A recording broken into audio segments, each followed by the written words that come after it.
Bihari Jaya Gopi Jana Vallabha Girivaradhari Gopi Jana Vallabha Girivaradhari Yashodanandana Braja Jana Ranjana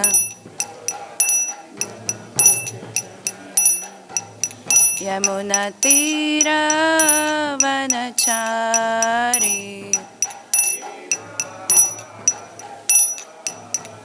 Yamuna Tira Vanachari Hare Krishna Krishna Krishna Hare Hare Hare Rama Rama Rama Hare Hare Hare Krishna Krishna Krishna Hare Hare Rama Rama Hare Krishna Krishna Krishna Hare Hare Hare Rama Rama Rama Hare Hare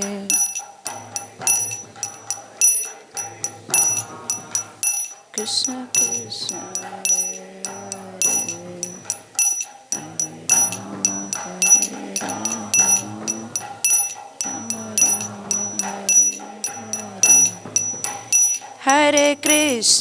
Hare Krishna Krishna Krishna Hare Hare Hare Rama Rama Rama Hare Hare Hare Krishna Krishna Krishna Hare Hare Hare Rama Rama Rama Hare Hare Hare Krishna Krishna Krishna Hare Hare Hare Rama Rama Rama Hare Hare Krishna Krishna Krishna Krishna Hare Hare Hare Rama Rama Rama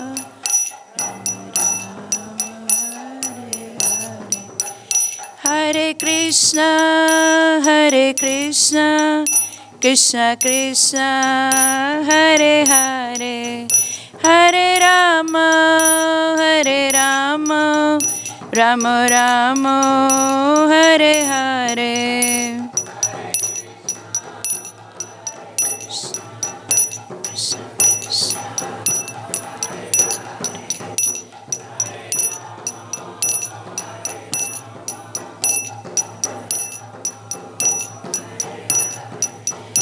Jayo Krishna Balaram Krishna Balaram Jayo Vrindavan Dham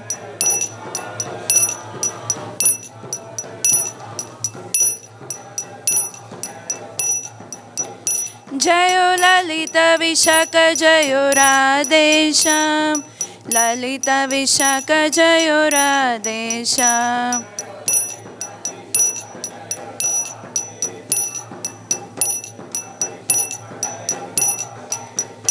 Jayo Gauranitai Jayo Gauranitai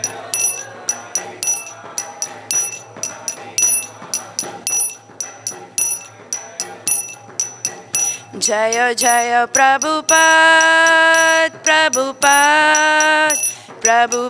Jayo Jayo Prabhupada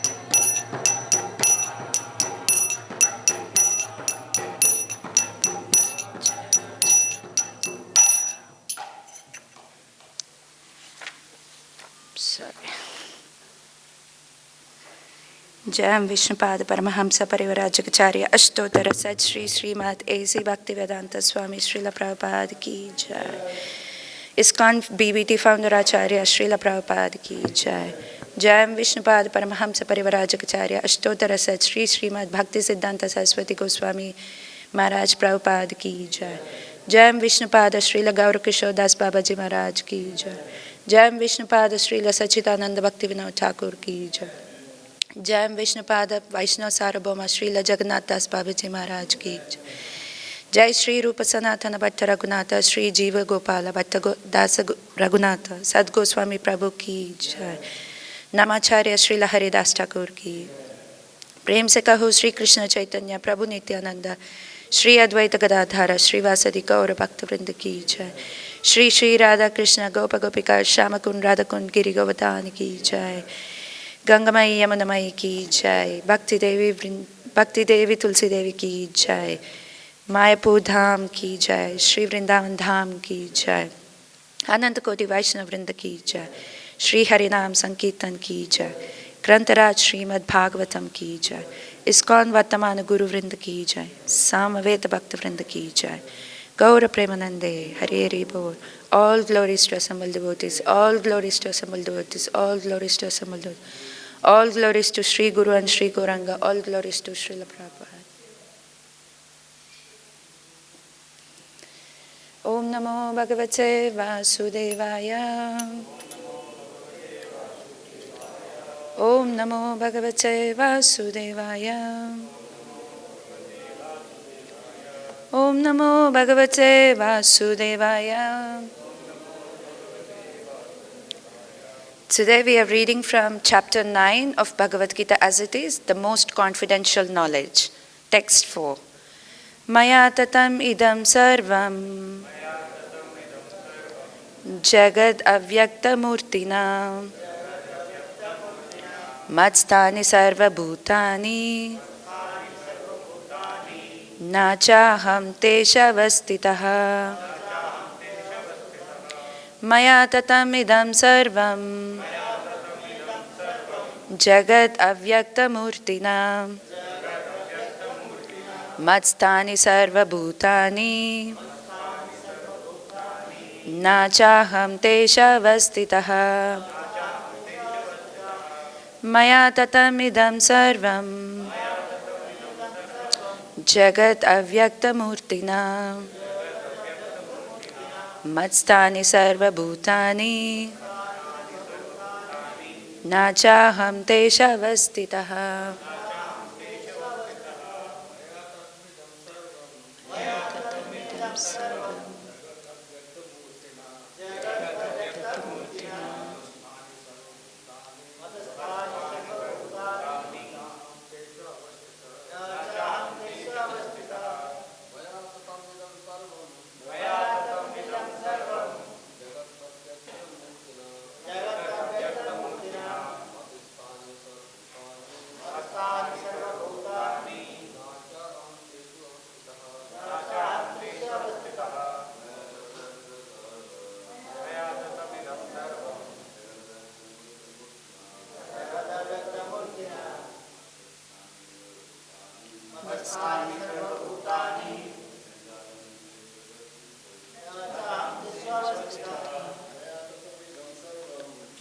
Tatam sarvam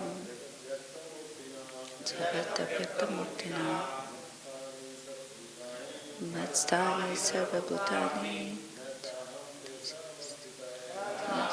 avasthitaḥ.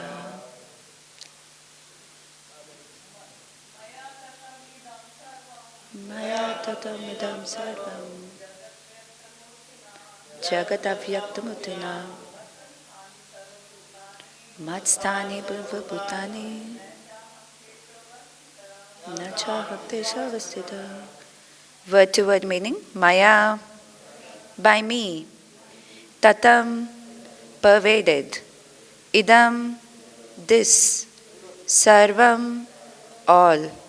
Jagat, cosmic manifestation. Avyakta-mūrtinā, by the unmanifested form.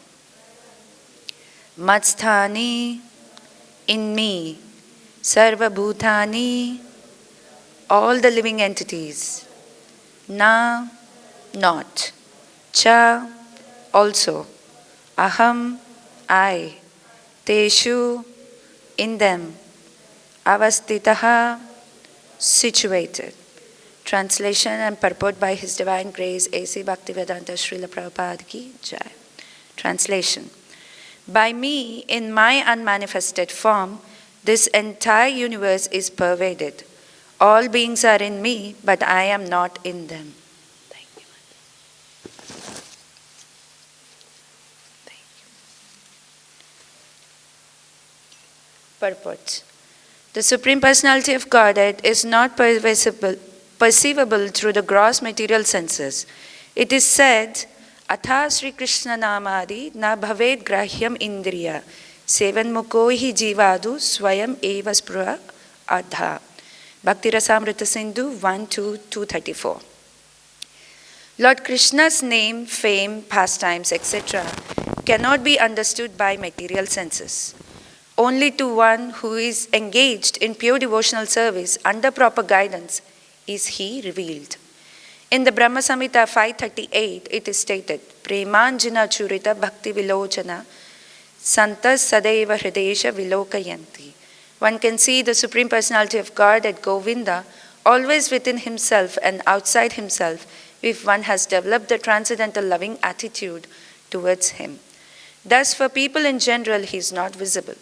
Here it is said that although he is all-pervading, everywhere present, he is not conceivable by the material senses. This is indicated here by the word avyakta-mūrtinā. But actually, although we cannot see him, everything is resting in him.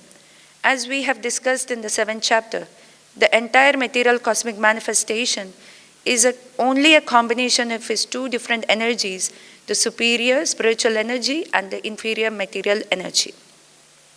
Just as the sunshine is spread all over the universe, the energy of the Lord is spread all over the creation, and everything is resting in that energy. Yet one should not conclude that because he is spread all over, he has lost his personal existence. To refute such an argument, the Lord says, I am everywhere and everything is in me, but still I am aloof. For example, a king heads a government which is but the manifestation of king's energy.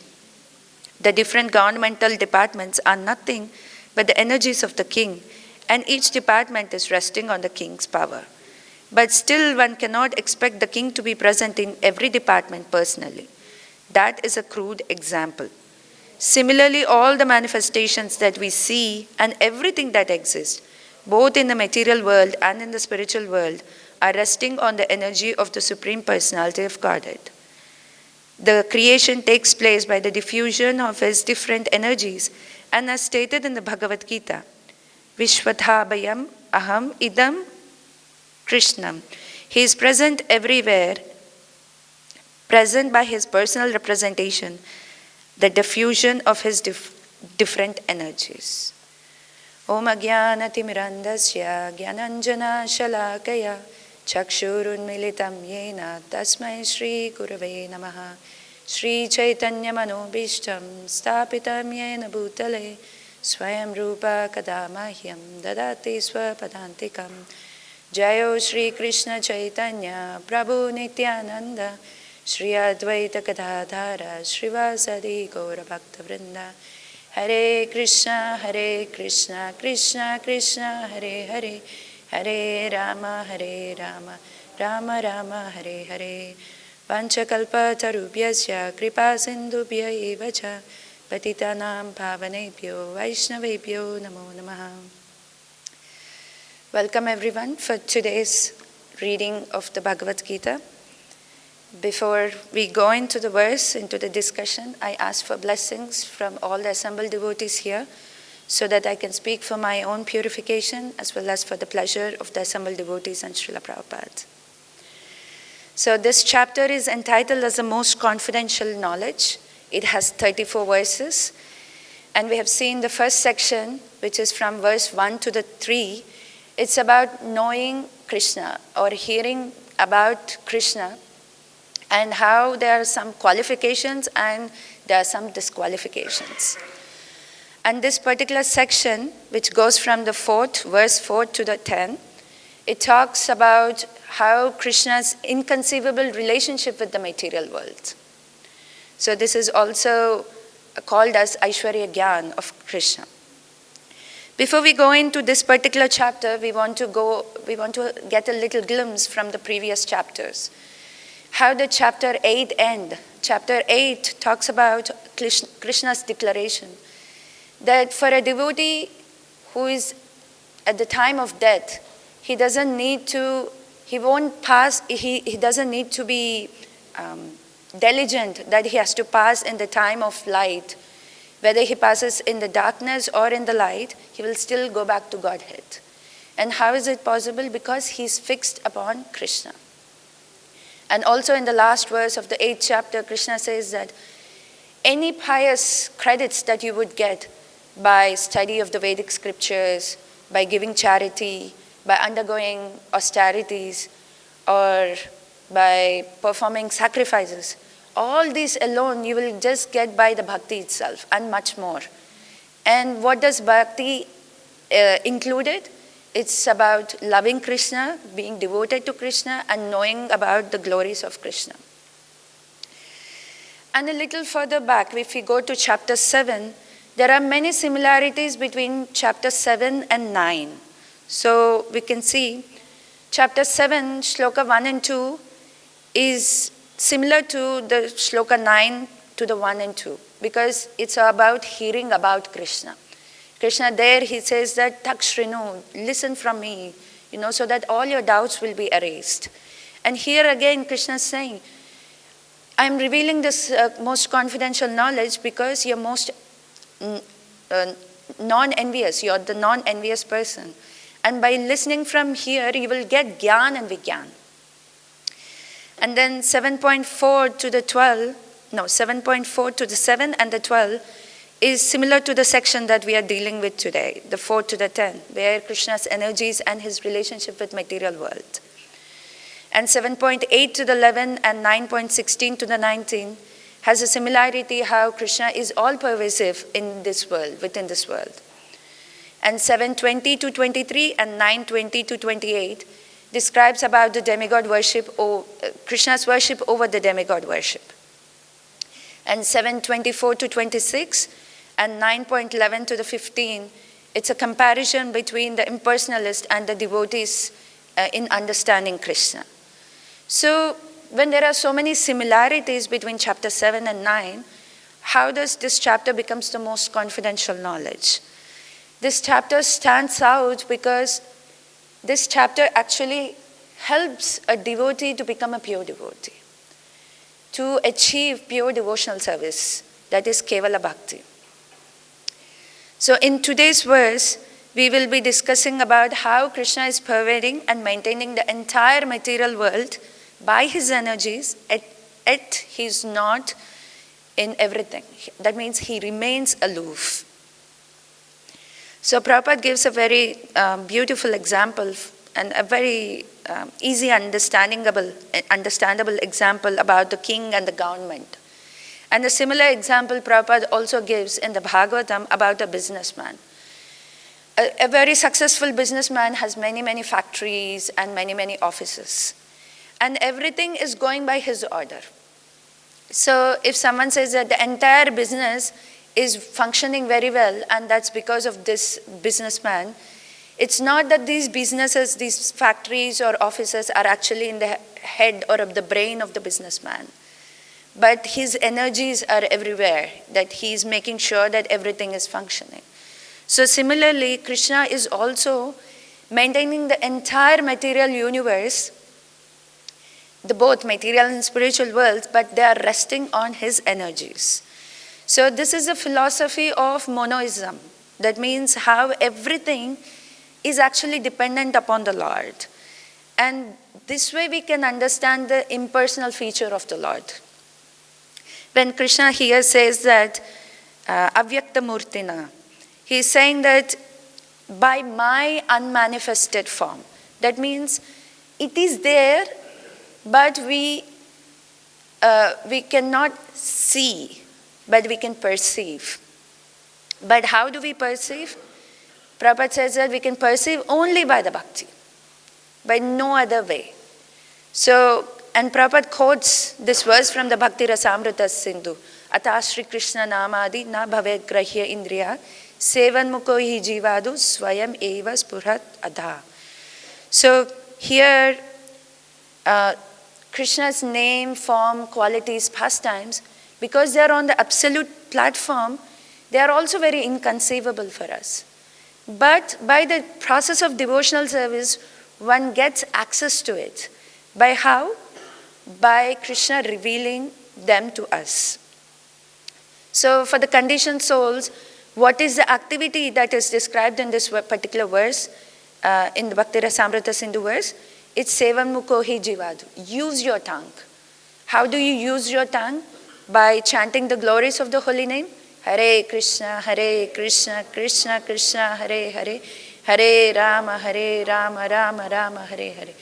And also using your tongue by tasting the prasadam. Srila Prabhupada says that, chanting is the medicine and prasadam is the diet. And why these two things are necessary? To cure the disease of this material existence.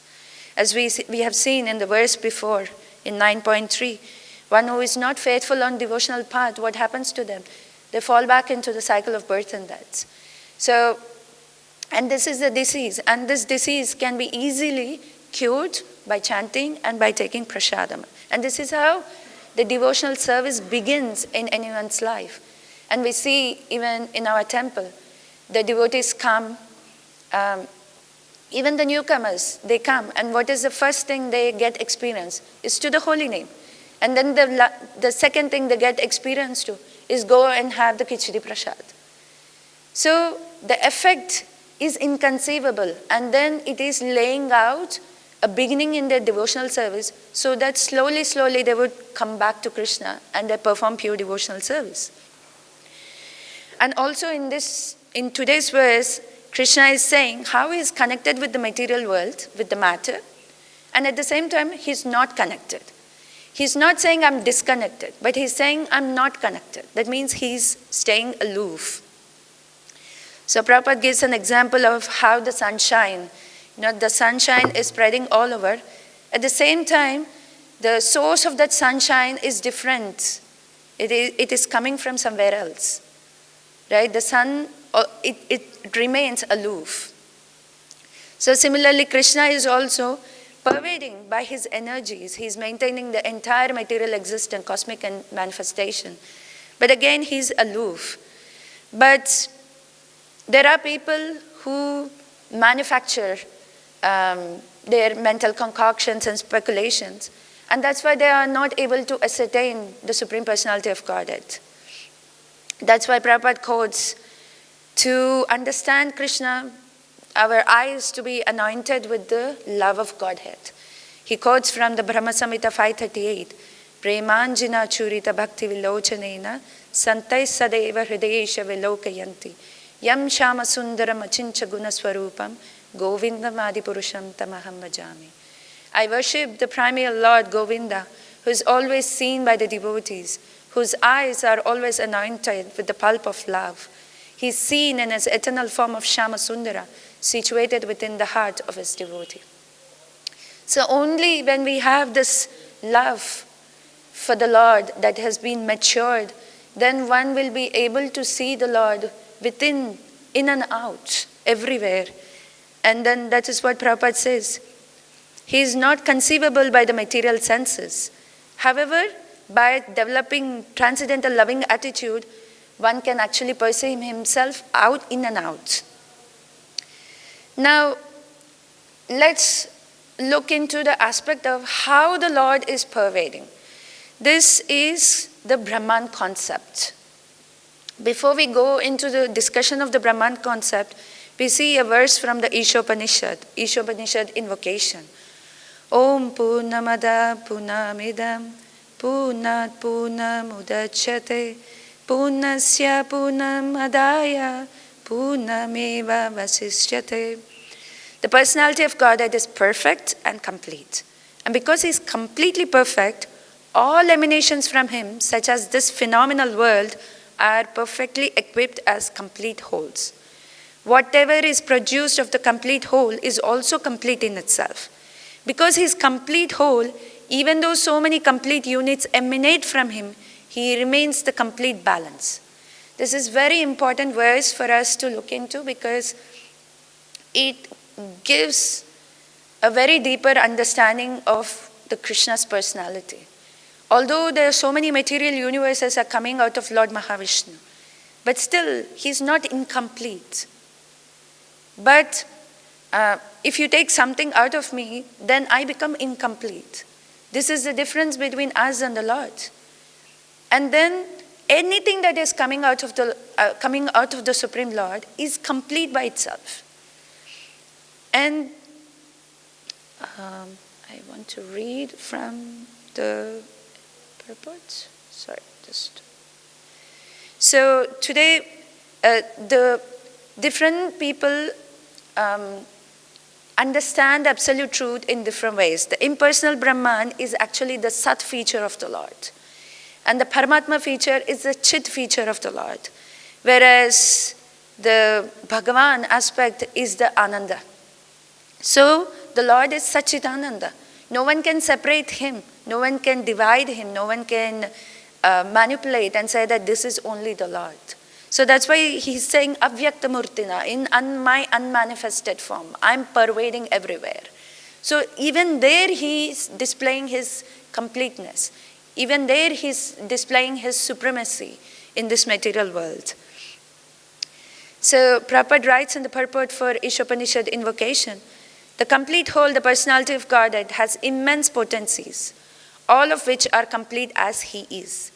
Thus, this phenomenal world is also complete in itself. The 24 elements of which this material universe is a temporary manifestation are arranged to produce everything necessary for the maintenance and subsistence of this universe. No other unit in the universe may need to make an extraneous effort to try to maintain this universe. The universe functions on its own time scale, which is fixed by the energy of the complete whole. And when that schedule is completed, this temporary manifestation will be annihilated by the complete arrangement of the complete whole. So what does it mean? That the Krishna has made an arrangement how this entire cosmic energy can function. There is a time scale. And with the time scale, it comes into creation, it's maintained by his energies, and at the finish of this time scale, it gets annihilated. And Krishna has nothing to do because he already set up a system. And that's how he's aloof from this entire cosmic manifestation. Then we go back and see, sorry, my bad.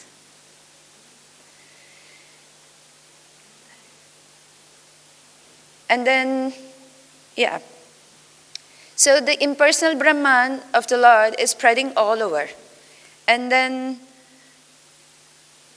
yeah, Lord Shiva is explaining in the Rudra Gita in the 4th canto to the Prachetas, saying that when he's offering these prayers to Lord Krishna, he's saying that how impersonal Brahman is all spread over the universe, and then he gives an example. Just like the sunshine, how Prabhupada is quoting the same example, how the sunshine is the source of all the planetary systems. But at the same time, the sun and the sunshine is aloof.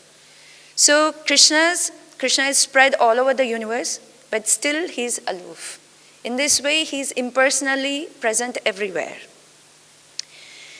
Now, it's interesting in this verse, Prabhupada brings out the point that again and again about the devotional service. Why? Because no one can even understand this impersonal Brahman aspect without bhakti properly. And this is very important that we understand even the Brahman aspect, acknowledge the Brahman aspect of the Lord, and the right understanding can manifest in our heart and mind only by devotional service. In Bhagavatam 1-11 states, Vadanti tattva tattva vidas tattvam yajnanam advayam Brahmeti Paramatmeti Bhagavaniti Sabhyate. So the translation goes like this. Learned transcendentalist who knows the absolute truth call this non-dual substance as Brahman, Paramatma and Bhagavan. It's very important, we have to underline saying that learned transcendentalist. So if someone calls them as learned and if they are on the spiritual path, they have to understand that the absolute truth has these three aspects. You cannot divide one aspect and take that as a goal. So some people, they are attracted towards this Brahman aspect. They study the Upanishads and then they go by it. Some spiritualists, they are attracted to the Paramatma feature. And some spiritualists, who are the devotees, they understand the Bhagavan. And Bhagavan is the last word in the absolute truth. It's the final word. There's a very nice, wonderful story given by Chaitanya Charan Prabhu. I thought I can read this for you instead of me explaining. This is a very beautiful example that he gives, explaining about the three aspects about Brahman, Paramatma and Bhagavan. So there was a village where there is a new railway track has been constructed. And for the first time, so there were 3 children who were inquisitive to know what is train, and they want to know about the train. So it was night time and it was dark. And finally, after waiting for so long, they hear a whistle and the light appearing. And seeing this, one child gets excited and runs into the village, declaring that he saw the train. When asked by the villagers, the child describes the train is light and sounds. Now the child is not wrong, because since he returned very early, he could perceive only the light and the sound. Now the other 2 children are still waiting near the platform. When the train approaches closer, their eyes familiarize. They perceive that more than light and sound, the train also has engine, several bogies, wheels, etc. Seeing this, one of the child runs again towards the village and describes his version of the train. Again, this second child description is also not wrong, but it's still incomplete. Why? Because he's just describing how the train has the engine and the bogies and the wheels. But the third child waits and sees after that the train has halted, and then the driver walks out of the train and he shakes hands with this child. So now this third child, he returns back to the village and then he describes everything about the train. So what does this third child explain? He talks about the whistle, the sound, the engine, the bogie, the wheels, and then the person, and how that person is giving the shake hand. So when one seeks the spiritual truth by practicing with patience, one gets a realization that there is effulgence or pervasive light that is eternal. This is Brahman realization. And those who keep seeking understand that light comes from the sun, and similarly Brahma Jyoti has also a source. So that source is the controlling world, and this is the Paramatma feature. And the seeker who treats absolute truth as a conscious being, but still he doesn't develop the personal object of love. This is in the Paramatma feature. But only the third child waits long enough so that he can go back and explain in totality. So that means he explains everything. That means he's also developing a loving relationship with the Lord. Exactly like the third child who is shaking hand with the driver. So it is said that we need to have a lot of patience on the spiritual path, especially on the bhakti. So we have very famous examples of the Sukadeva Goswami and the 4 Kumaras. They are also attracted to the impersonal feature of the Lord. And they have seen that how the material world is temporary and it's full of illusion. So as soon as Sukadeva Goswami came out of his mother's womb, he started running away. And Vyasadeva, he was running after Sukadeva Goswami saying that, "Oh son, please come back. But he didn't listen. Then Vyasadeva tricked him by sending his disciples. And then they recited the Bhagavatam verses. Aho bakiyam sthanakalokutam. So in that particular verse, it is a description of the mercy of the Supreme Lord. How he accepted the she demon who has come with a very ill intention to kill baby Krishna. But what was Krishna's mercy? He has seen just the intention of the she demon, and he was given the position of the mother of Putana in the spiritual world. As soon as Sukadeva Goswami heard about this wonderful mercy, he turned back and he went back to Vyasadeva to hear Srimad Bhagavatam. And later on he recited the entire Srimad Bhagavatam to Parikshit Maharaj and helped Parikshit Maharaj go back home, back to Godhead. And also with the same thing with the four Kumaras. The four Kumaras, they were very impersonally attached. But as soon as they smell the fragrance that's coming from the tulsi leaves, from the lotus feet of the Lord, their minds were changed. So as soon as someone comes in association of the Lord and his devotees, this devotional service creates a clarity in our hearts. And it helps us to go deeper. So this is the beauty of a devotee, that the devotee gets to know different aspects of the Lord. It's not just only one aspect, but we get to know about different aspects of the Lord. And today we see this verse, it is stated in the most confidential knowledge.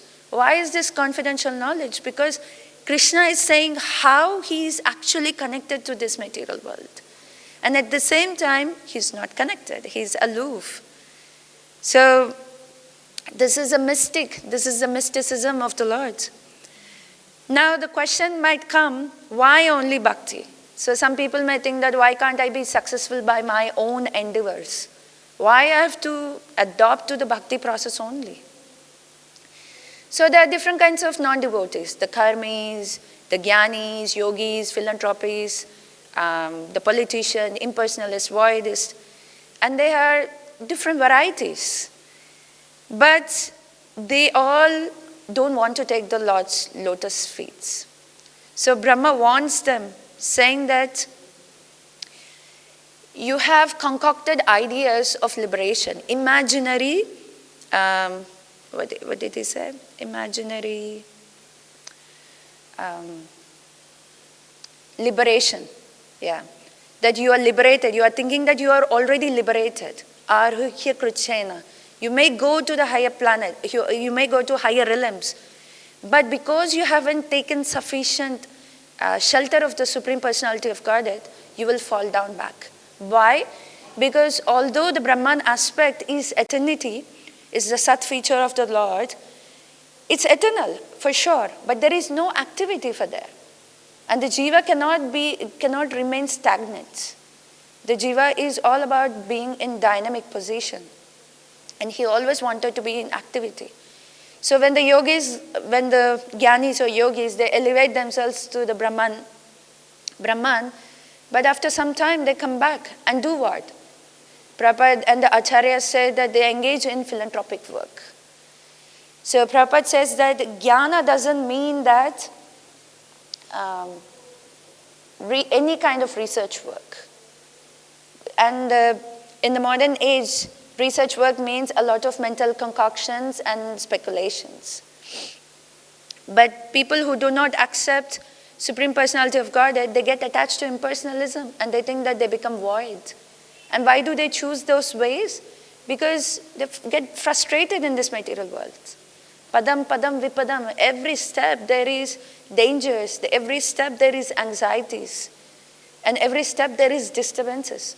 Disturbances by our own mind and body, disturbances by other living entities, disturbances by the material nature.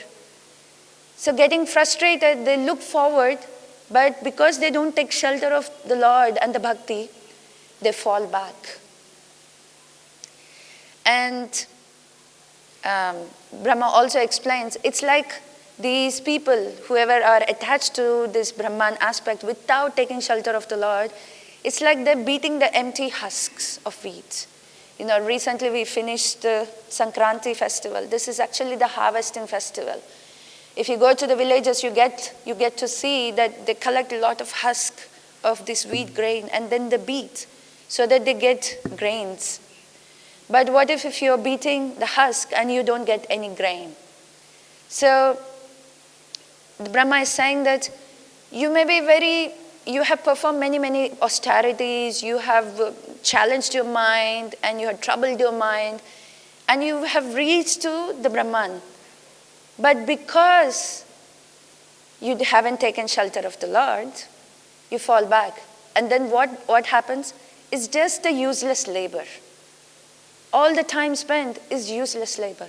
But in this chapter, we will see how Krishna says in 9.26, Patram pushpam palam toyam. By a little amount, with love and devotion, even if you offer a flower, fruit, leaf, and water, I will accept it. And Prabhupada says that, to offer these things, one need not to be coming from a high-class families, or they have to be illiterate. But they can be simple people and performing. And then at the conclusion of this chapter, Krishna says, Manmana bhava mat bhakto. Krishna is saying, just become my devotee. Offer obeisances. Worship me. By this, you will actually achieve the ultimate goal. So jnana means actually the knowledge which is coming directly from the spiritual master through the disciplic succession. This is the actual definition of the jnana. And vijnana means the practical application of this knowledge. So every devotee, or to say every jiva, has BMW. It's not the car, but it's the facility that every jiva is awarded. That's the body, mind, and words. We have to engage the body, mind, and words in the service of Krishna. And then what happens? By doing that so, we can even conquer the most unconquerable. Ajita. Krishna is known as Ajita. He is most unconquerable. But he becomes Jita. He gets conquered. We have seen in the past times of how Yashodamai is capturing Krishna. How Krishna dances to the sweetmeats that is offered by the gopis. Or he's carrying the shoes of Nanda Maharaj on his head. Or many things. His pastime reveals how he is conquered by his devotees. Why? Krishna says in Bhagavad Gita 18:55, Bhaktya mam abhijananti. So only by devotional service I will be conquered. And we also see the example of Lord Chaitanya Mahaprabhu. It's very beautiful that how Chaitanya Mahaprabhu displays that he is a great logician in the Nadia. And people were always praying, let Nimai become devotee of the Lord. Somehow he leaves this logic and then he becomes the devotee of the Lord. Then after the passing of Nimai's father, Nimai goes to Gaya and then he meets Ishwarapuri. And what happens there? He takes initiation from Ishwarapuri and then he returns back to Navadvip. And then Chaitanya Mahaprabhu is still teaching the grammar. But he's using all this logic, he's using all the grammar and teaching, but everything with Krishna in it. Every word that he explains, it draws to the conclusion of the Krishna. So it is not that we have to give up the logic, the ability to have the logical understanding or logical application. But we have to give up the mentality of mental speculation. Philosophical speculation is always encouraged in the Vedic circles because it will help us to see the different aspects of the Lord and helps us to acknowledge and appreciate the Lord more deeply. And Krishnadas Kaviraj Goswami says, śrī-kṛṣṇa chaitanya dayakara vichara vichare karite chitte pade chamatkara. If you're indeed interested in logic and argument, kindly apply it to the mercy of Sri Chaitanya Mahaprabhu. If you do so, you will find it to be strikingly wonderful. So what is Krishnadas Kaviraj calling out for? So if you want to use your logic, put that logic to Chaitanya Mahaprabhu. That how merciful is he. That he is avoiding that something which none of the avatars has avoided so far. That is love of Godhead. Rupa Goswami says, Namo Mahavadanyaya Krishna Prema Padayate Krishnaya Krishna Chaitanya Namne Gauratvishe Namah. No other avatar is so magnanimous as Chaitanya Mahaprabhu because he is avoiding the love of Godhead. Krishna came and he taught Bhagavad Gita and he told that you surrender unto me. But what is Chaitanya Mahaprabhu saying? He's showing us the way how to love God. And he's engaging us in the most simple and sublime process by chanting Hare Krishna, Krishna Krishna, Hare Hare, Hare Rama, Rama Rama, Hare Hare. So, in conclusion, devotees, we should not be afraid to acknowledge the Brahman aspect of the Lord. We should acknowledge, and by acknowledging it, we actually develop appreciation to the Lord. Burijan Prabhu says in his book To Surrender Unto Me, saying that when one develops this understanding of how the Lord's inconceivable potency is acting in this material world, one develops reverence and devotion. And also we take Srila Prabhupada's pranam mantra, Nirvisesha Sunyavadi. So Prabhupada is cutting through the idea that to not to make Brahman as your goal, but he's saying that you can acknowledge it. So when Prabhupada is cutting through, he's cutting through our misconception that Brahman is the highest. No, Brahman is not the highest. Brahman is one of the aspects of the Lord and how he pervades in this material world. So Srila Prabhupada also says that Krishna is accepted by all the authorities and we accept it. This is our simple logic. So we are not against any logical reasoning or understanding, but this logical reasoning and understanding should help us to come closer to Krishna and to appreciate the Lord and what all he is doing for us. Yeah, if you have any questions or comments or corrections, I finish here.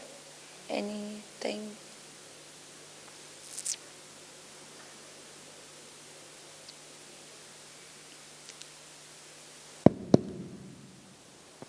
No one? No question. Okay, thank you so much. Please forgive me for my shortcomings. Thank you so much for your patience and attentive hearing. Thank you. Hare Krishna.